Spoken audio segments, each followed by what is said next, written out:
Hello folks, Everchanger here, and welcome back to more The Legend of Zelda the Minish Cap. Last time we made our way through the Castor Wilds and the Wind Ruins, and we arrived at this place. What is this place? Well, I'm gonna tell you. This episode we are going to be taking on the Fortress of Winds, the third dungeon of the game. A little bit less linear than the other ones. To think the ruins were hidden within this cliff the whole time. Watch your step, Link. There may be traps in here. Traps indeed. Never noticed these statues' eyes actually glowed before. That's a little bit creepy. I believe I might have mentioned back in the Cave of Flames that we would be splitting this dungeon into two parts, but I think we're going to keep it at one because this dungeon really doesn't have a well-defined midpoint, but the other ones do from here on out. Here we have these enemies Stalfos. I'm not sure if we've encountered them before. Basically, they'll just jump on you and try to stomp on you. Lots of different ways you can go in this dungeon. It can get a little bit confusing, so we're basically going to be wandering around in search of stuff. Here you'll see we need something to hold down that button, but unfortunately we cannot get to what we need to use yet. This is also a dead end. I wonder what the item that we are going to find in this dungeon will allow us to do. I have no idea. Right here we got some Igor statues right off the bat. So let's just shoot him dead. These guys always made really funny noises when they jump around. I like that. Alright, what's in this chest right here? I believe this is the compass? No, it's the map. That was close. Can't fault me on that one. Alrighty, let's head on here. We got some traps right here. We've also got some locked doors. Unfortunately, we cannot do anything about this yet, so basically we can just come in here and grab the map, and that's basically all we can do. So let's head right on back down here, and you will find that there are actually multiple ways to go starting right off in this dungeon. There's another door right over here.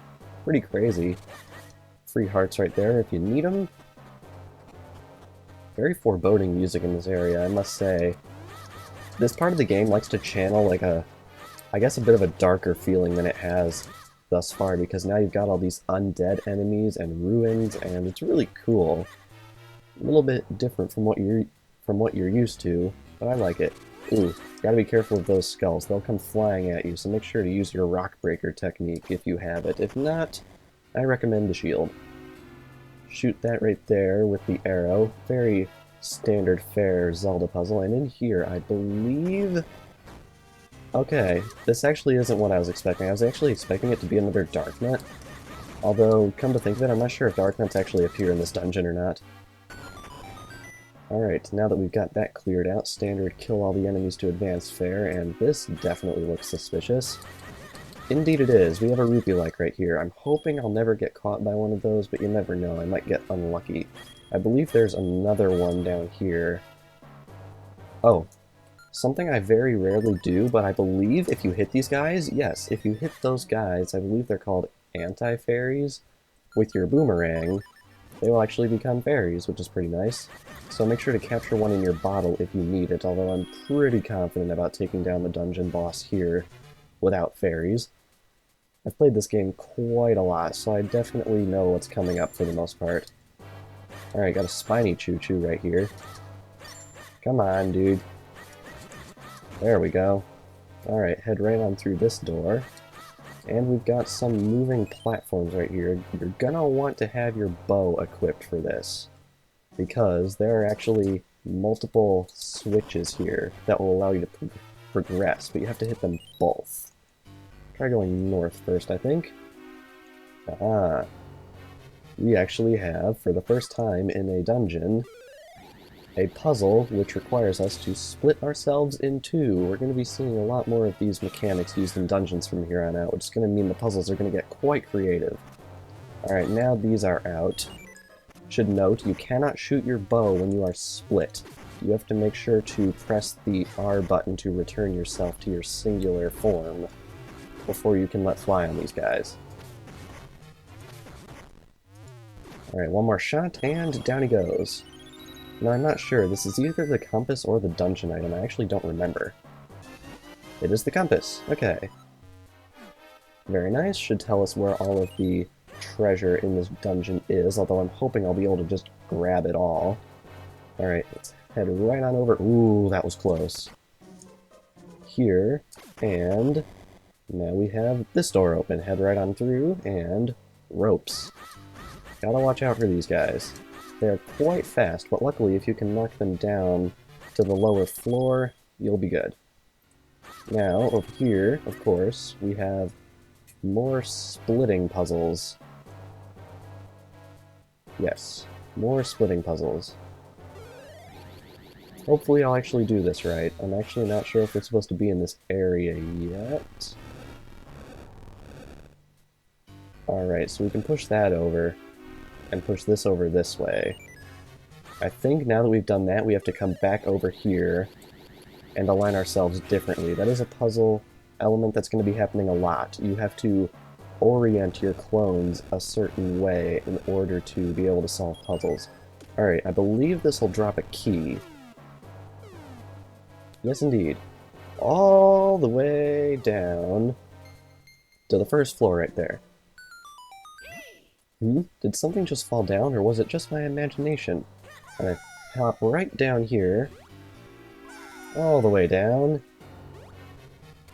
and we now have a key! Use it to open locked doors and blocks. You can use it only in this dungeon.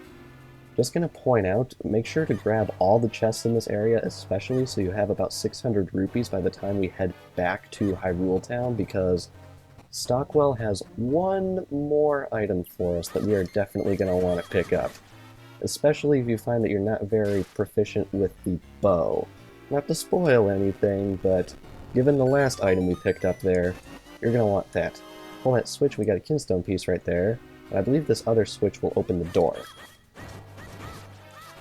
And, of course, in this chest we have yet another kinstone piece. I'm going to pull out my boomerang and take out this anti-fairy right here, and I think I will actually capture this one in a bottle because people are going to be freaking at me if I don't.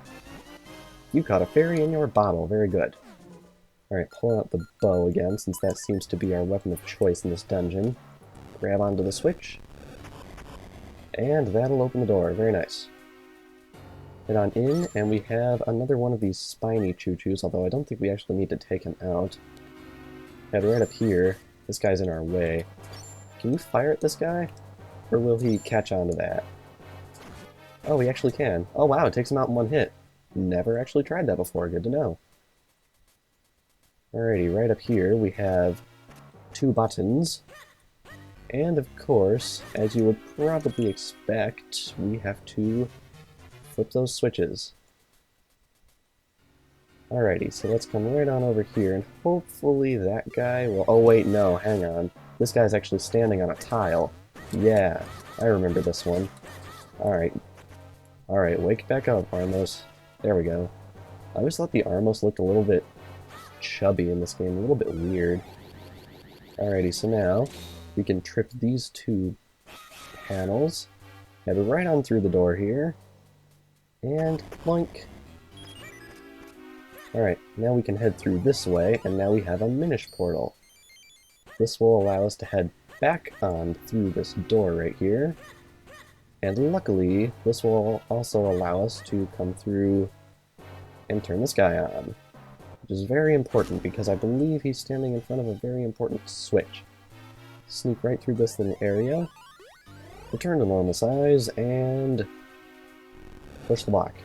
Alright, now we have to take this guy out. 1, 2, 3, 4. 4. And pull the switch, and I believe this will be yet another key. Yes, it is. Falls all the way down to the bottom. Ting, ting. Now there is one other thing we can do here. You do not want to jump right down there. You actually want to become Minish-sized and jump down here. Because fall right on down to the bottom, and there is a little bit of a Minish pathway right here. Head right on through it, and we have this room.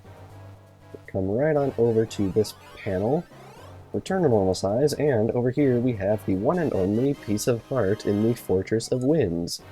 Now we've completed a new heart container, meaning we now have 1, 2, 3, 4, 5, 10. 10 hearts, that's very nice. Alright, one of these blocks is movable. I actually don't remember which. Come on. This isn't rocket science, Link. There we go, found it. Alright, now we can head right on through here. Note that there seems to be a gigantic rupee over there. Keep that in mind for later.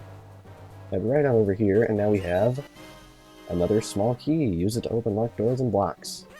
It always mentioned locked blocks, but we're not going to be seeing those until I think maybe even the last dungeon in the game. Pretty ridiculous, but might as well cover all their bases. So now that we have collected those two small keys, we can head up to this area. I haven't taken down that Igor yet. You know what, I'm just going to go this way because I'm lazy. And let's go, I'm left-handed, let's go this way first.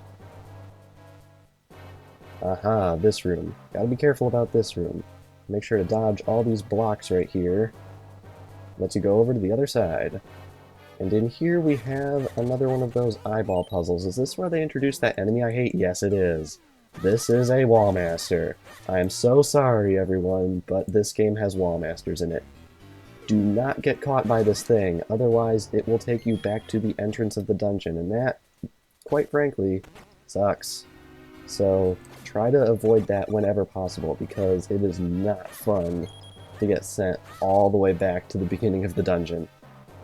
Alrighty, through here. Is this the Dark Nut?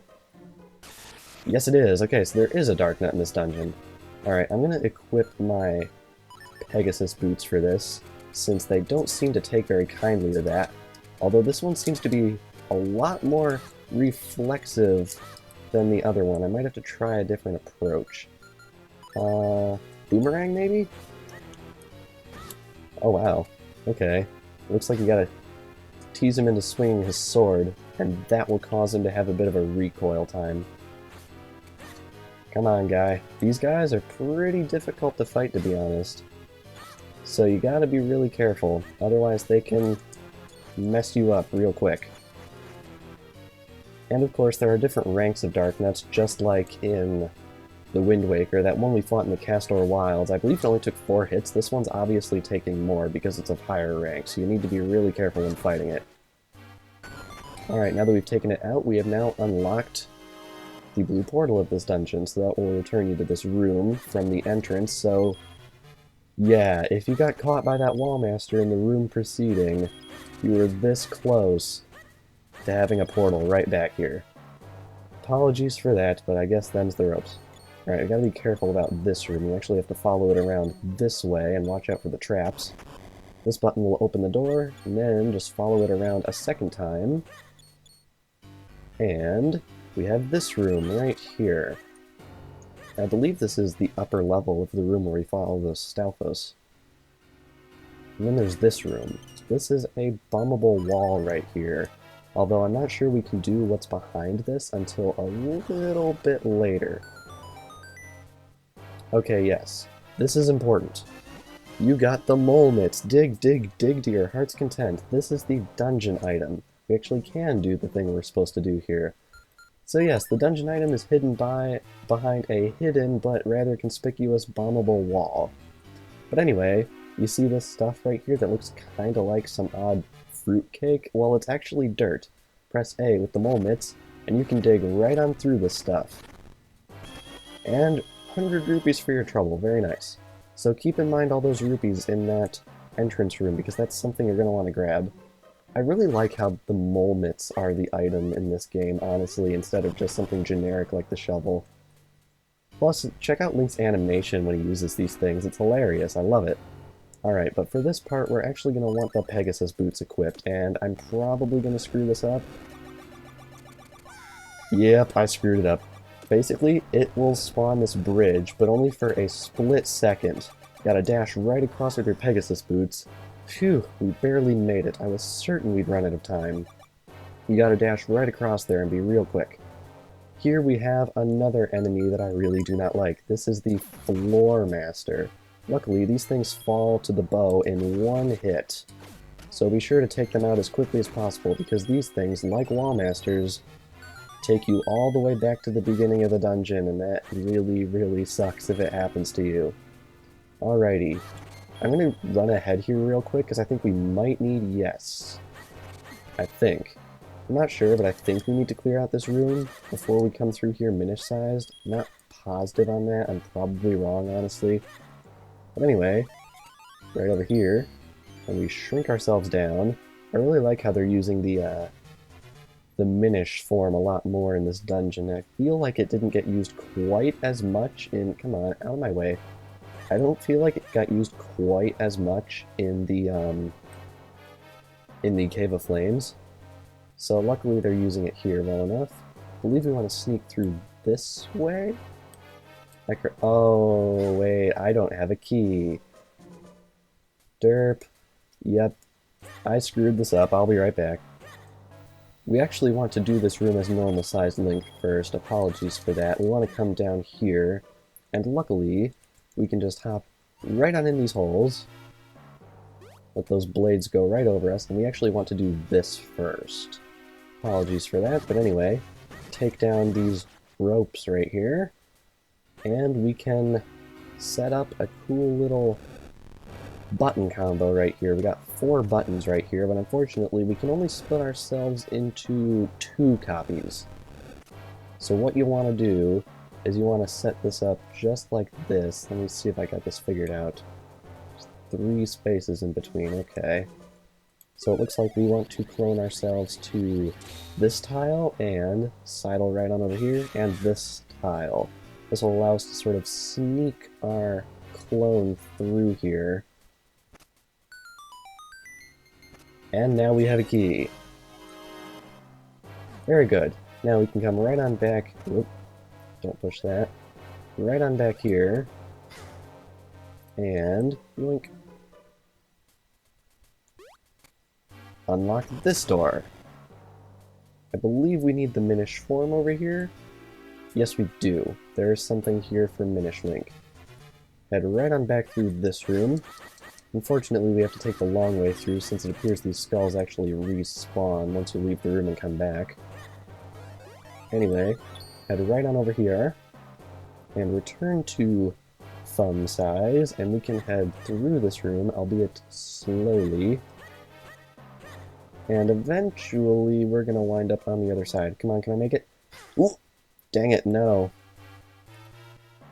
That's one problem with Minish Link. Since he moves so slowly, there's quite a bit of waiting in puzzles like this where you can do them a lot quicker when you are normal-sized. Ow! But anyway, head right on through here, and we got a little bit of a Minish hole right here. Inside, we can return ourselves to normal size, and you will see that there are several anti-fairies in this room. But anyway, press this button, and right over there in that chamber, there is actually a small key that dropped down. So you want to pull out your mole mitts and dig very strategically. I'm not sure, is there actually treasure in here? There's not. Alright, so we're going to have to grab one more treasure on the first floor before we head off to the boss. I hope I don't forget that. Right on through here, and we have the small key that dropped. So this is actually required. I, for some reason, thought it was optional, not sure why. Anyway, head back out this way, and luckily, I'm pretty sure those guys will not attack you in your Minish form. Which is good, because they can get quite fast, and you don't want to deal with that. Anyway, let's just not take any chances and pull out our bow and snipe. Snipe. Wow, they drop a lot of money. We're definitely going to have 600 by the end of this, which is very good, because there's something you're going to want to buy for 600 rupees, as I said, back in town. Alright, whip out this, and we can take out these things. These are Moldorms. They take quite a few hits. Luckily, unlike most 2D Zeldas, in fact, I think practically every 2D Zelda, there isn't actually a Moldorm boss in this game, which is very nice, because it doesn't seem as much of a strategy to defeating Moldorms. It's just pray to God you don't get hit by them and get knocked off. I'm not sure if it's even required to take all these guys out or not. I'm just sort of doing it. Alrighty, there we go. Head right on up this way. And you might recall from earlier, head right on through here, that there were 2 ways to drop down. The right one has a chest. So we can open up the chest, and we get the big key. Use it to open big doors. You can also shove this block aside. And hopefully we're going to be getting to that red portal soon, because I want to go get some of that stuff in the main room. You can see how I didn't actually split this Oh wait, I think maybe you're actually supposed to... Oh, that. No, that's not what we're supposed to do. What is it we're supposed to do anyway? Yeesh, this is a little embarrassing. But yeah, you can see why I elected not to split this into two parts, because we're practically almost done with this dungeon, actually, and it feels like it's actually been a bit shorter than I expected. I wonder if we actually have to go in that one room that I haven't gone in yet. Oh well, let's head back over to... Oh wait, no, this way. Okay, that's the treasure chest we want. But I think we're going to have to come at it from a bit of a different angle, so I think we can head back down here, because I'm pretty sure that way actually leads to the boss. Come right on down here. Since we're back in the main room, might as well grab all this stuff. We can dig all the way over this way. I believe there's more money over here? Oh no, there's a chest. Open it up. Another kinstone piece. Very good. And what's in this room, actually? Oh, it's a mini-boss. Oh, these! This is the introduction of whiz robes. You want to watch out for these guys. They can shoot magic, and later on they're going to introduce other types of these monsters. 80 mysterious shells, so completely optional mini-boss right there, which is kind of random but a bit interesting. Like I said, in between videos I'm probably going to be trading for figurines over at Karlov's shop, and then at the end of the Let's Play I'll just have a big video explaining all of the figurines and stuff relating to that. Alright, we're really close to that 600 rupee mark, but once we go and spend that, we're going to be dead broke again, which is a little unfortunate. Okay, so now we can head through this area. We're just doing some last little cleanup. Right over here, dig through this red kinstone piece. That's very nice. And we got another chest over here. Could have sworn a lot of this stuff wasn't actually shown on my map. I don't know, maybe I'm just that dang unobservant. Yeah, see, we have the compass, but I'm certain there's another chest we have to grab, so I don't know what's up with that. Alright. Head down this way. Maybe that chest over there doesn't appear on the compass because it doesn't actually exist until you press that button. Now I'm legitimately curious. I'm going to have to check that. Anyway, head back over to this room. And head down this way. And now that we have the moments, we can dig this out and grab onto this statue. Pull it all the way around the room here. Yeah, I know, Link, I'm sorry. It's really, really difficult on your lungs, I know. I have asthma. I basically get all of my coughs out before I start recording each one of these videos, just so I don't do it in the middle. And I forgot to check the map, dang it. Anyway, kinstone piece. I'm pretty darn sure that's every single chest in this dungeon. Every one of importance, anyway. We've got all 3 dungeon items down there. Our map seems to be clear. So, I guess without further ado, let's head right on through to this room.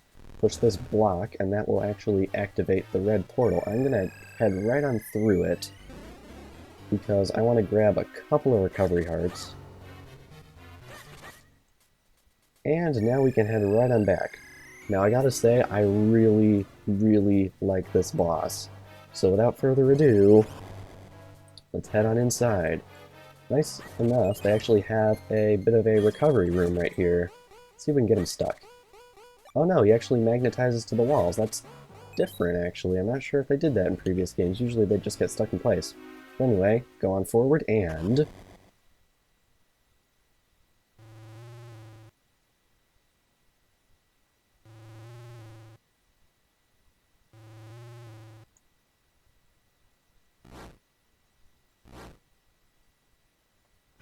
This is Mazal, the boss of the Fortress of Winds. Pretty much like Godon and Bongo Bongo from other Zelda games. Anyway, what you want to do is you want to hit the eyes on his hands to take them out, and you will see that that has actually caused half of his face to darken. Once you have hit both and taken out both, that will cause his head to crash to the ground, and this introduces a bit of a new thing for Zelda bosses in this game. It requires you to, instead of using just your Minish form or just your human form, to actually use both. So you head right on in here and you slash the glowing pillar, and this sentry will actually carry you out. Very nice of him. run right on back over to the portal, and return to normal size. So we had a Minish boss, a human boss, and now a hybrid boss. The game is going to cycle through that one more time before the end. Pretty interesting, actually. I really like it. Unfortunately, it is pretty difficult to do this boss without getting hit, because while you're dealing with one hand, there's always another hand out there trying to take you down. Anyway, slash out this hand, and I suggest you switch over to your mole mitts at this point, because, as you can probably guess, the inside portion of this boss fight gets a little bit harder as you go along. As you can see, there is now dirt all over the place. You basically have to dig all around these pillars to see if you can find the one that is actually glowing. And it looks like, in our case, it's this one right here. Slash it out. Huge explosion right there. Surprised it doesn't blast Link to smithereens. Alright, returning to normal size. You're going to want to equip your bow right here. That's one unfortunate thing about this boss fight, is that it requires both the mole mitts and the bow. So, unfortunately, you're going to be doing a lot of item switching, unless you want to use your arrows to take out the hands. Whoa, oh, that's something I actually didn't know he could do. He has a laser that can turn you into your Minish form automatically. Total confession, I completely forgot he could do that.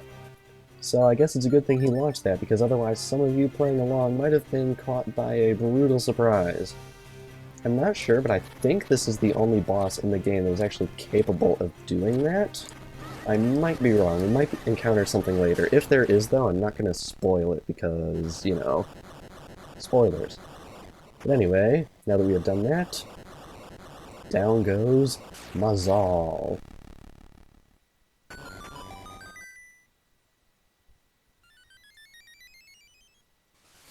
However, things are a bit quiet, aren't they? Pick up your heart container. So, like in the previous two dungeons, we have obtained 2 heart containers in this video as a result of the heart pieces in the dungeon. We now have 11.